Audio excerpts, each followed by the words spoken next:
कांग्रेस के कार्यकाल में वैसे लोगों को दिया जाता था जो या तो राष्ट्रद्रोही है। फूहड़पन की भाषा बोलना भारतीय जनता पार्टी के विधायक और सांसदों की परिपाटी बन गई है। कांग्रेस के कार्यकाल में वैसे लोगों को दिया जाता था जो या तो राष्ट्रद्रोही है। और उसी फूहड़पन की भाषा का प्रयोग लगातार रांची के विधायक सीपी सिंह जी करते रहते हैं।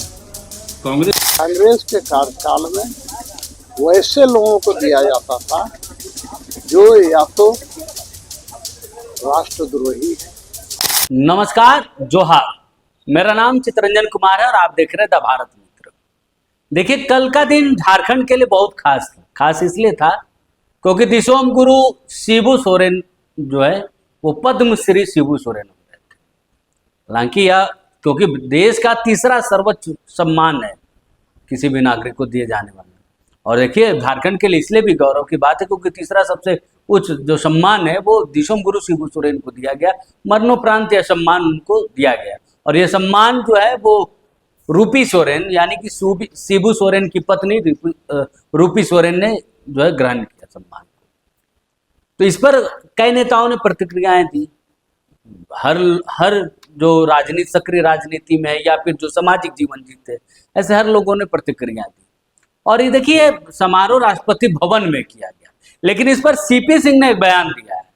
दरअसल सीपी सिंह ने कहा है कि यह नया भारत है, 2014 के बाद का भारत है, जिसमें हर ऐसे लोगों को जिनका जीवन संघर्षमय रहा है, जिनका जीवन, क्योंकि आप अक्सर देखते होंगे कि खाली पांव भी जो है सम्मान लेने पहुंचते हैं लोग, कि अलग अलग जो सम्मान है, देश का जो सर्वोच्च सम्मान होता है वो लेने के लिए पहुंचते हैं। और ये तस्वीरें जगजाहिर भी सामने भी आती है।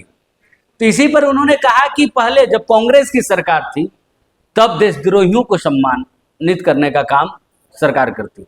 यानी कि मनमोहन की सरकार कह ले, कांग्रेस की सरकार कह ले, या फिर मनमोहन सिंह के प्रधानमंत्री बनने से पहले जो प्रधानमंत्री रहे, यानी कांग्रेस के जो प्रधानमंत्री रहे, उनके कार्यकाल पे सम्मान दिए जाने पर प्रश्न चिन्ह उठा है कि पहले ऐसे जो सरकार का गुणगान करते थे, जो कांग्रेस के लीडर्स होते थे, उनको यह सम्मान सिर्फ मिलता था, और जो गांधी परिवार के लोग, उनको यह सम्मान दिया जाता था। जो देश के खिलाफ षड्यंत्र रचते थे, जो देश के खिलाफ बोलते थे, आवाज बनने की कोशिश करते थे, ऐसे लोगों को कांग्रेस सम्मानित करने का काम करती थी। लेकिन वर्तमान भारत में 2014 के बाद ऐसे लोगों को सम्मान दिया जाने लगा जो जिनका जीवन संघर्षमय रहा, जो नंगे पांव भी कई बार तस्वीरें दिखती है कि नंगे पांव सम्मान लेने वो पहुंचे। इससे दिखाता है कि उनका संघर्ष कैसा रहा है।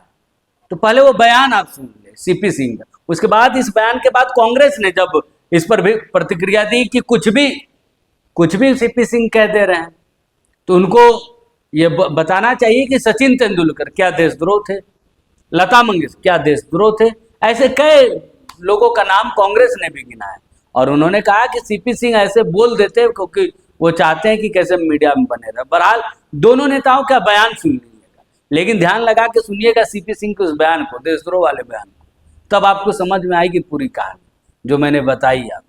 तो दोनों नेताओं के, बीजेपी के सीपी सिंह का बयान सुन ले, और इस पर प्रतिक्रिया दी गई है कांग्रेस के नेता राकेश सिन्हा, उन्होंने भी अपनी प्रतिक्रिया दी है पार्टी के तरफ से कि सीपी सिंह ने जो कहा है वो गलत कहा है। वो सिर्फ मीडिया में बने रहने के लिए कांग्रेस पर आरोप लगा। पद्म भूषण लिया जा रहा है, मिला। देखिए, भारतीय जनता पार्टी ही एक ऐसी पार्टी है जो ऐसे लोगों को, चाहे जीवित अवस्था हो चाहे मरणोपरांत हो, बिना भेदभाव के वो सम्मानित करने का काम करते हैं। माननीय गुरुजी हमारे बीच नहीं है, तो मरणोपरांत उन्हें पद्म भूषण से सम्मानित करने का काम करें। आप इसके पहले देखे होंगे, कर्पूरी ठाकुर तो कभी भाजपा में नहीं रहे, कभी आरएसएस में नहीं रहे, उनको भी देने का काम किया। कर्पूरी ठाकुर को भारत रत्न देने का काम किया। कांग्रेस के कार्यकाल में क्या होता था? कांग्रेस के कार्यकाल में वैसे लोगों को दिया जाता था जो या तो राष्ट्रद्रोही है या कांग्रेस का पिछलग्गू है, लेकिन भारतीय जनता पार्टी चुन चुनकर देश के ऐसे लोगों को देता कभी कोई सोच भी नहीं सकता। तो मैं यही कहूँगा कि गांव का गरीब हो लेकिन समाज के अंदर उस काम कर रहा है, अच्छा काम कर रहा है, तो वैसे लोगों को भी वहाँ पर वैसे लोगों को दिया है। जिसको दिल्ली जाने की शक्ति नहीं है, दिल्ली जाने के लिए पैसा नहीं, वैसे लोगों को भी देने का काम किया। तो ये भारतीय जनता पार्टी ही है जो देश हित में देश के लिए काम करने वाले लोगों को देती है। कांग्रेस जैसे राष्ट्रद्रोहियों को देने का काम नहीं करती।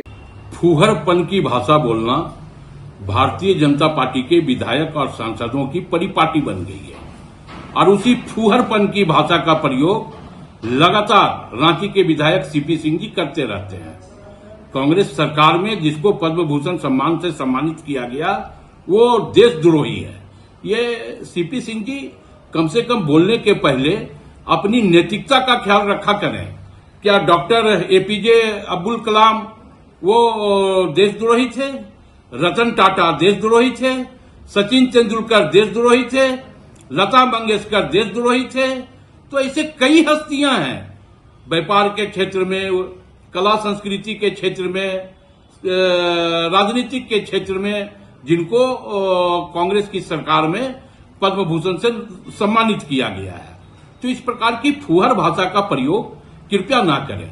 हाँ, फूहर भाषा बोल करके आप कुछ दिनों तक मीडिया की सुर्खियों में रह सकते हैं, लेकिन जनता आपके इस फूहरपन पे बिल्कुल आपको हंसती है और आपका जो एक सोच है उस सोच को बिल्कुल पूरी तरह से नकारने का काम करती है।